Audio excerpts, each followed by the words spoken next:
Maayong hapon mga busing. Nagyapunta dani sa Andres Auto Accessories sa Cagayan de Oro Branch. Natay client karon, Toyota Fortuner 2025 year model. Bago gayo ang unit ni busing. Fortuner na nagpa-upgrade si busing sa atong premium by LED projector. Tricolor niya mga boss.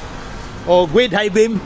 Pag high beam ni headlight, mo high beam po ang atong paglights mga boss. 2 inches diameter din mga boss.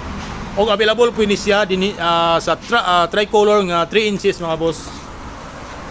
Try na to ang output mga bossing ha. Switch lang gid siya, stock niya nga off on lang para pag switch sa pag change sa color. Golden yellow na first nga on, off. Second on, all weather color.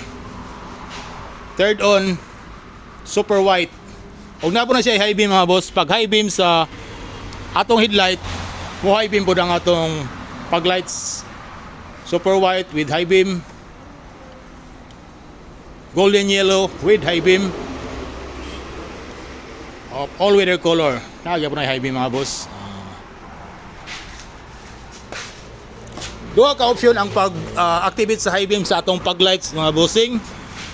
First option, isabay na to sa atong headlight. Pag mo high beam sa headlight, mo high beam po ang atong paglights. Second option din mga boss, pag-activate sa high beam, separate sa yang headlight. 100% plug and play lang yun. No voiding of warranties. Available din mga boss din sa Andres Auto Accessories, Cagayan de Oro Branch. Daplin lang kita sa highway, nata sa Zone 7, Baraopol Diversion Road. Taplit lang kita sa dalan, Andres Auto Accessories. Okay mga boss, thank you.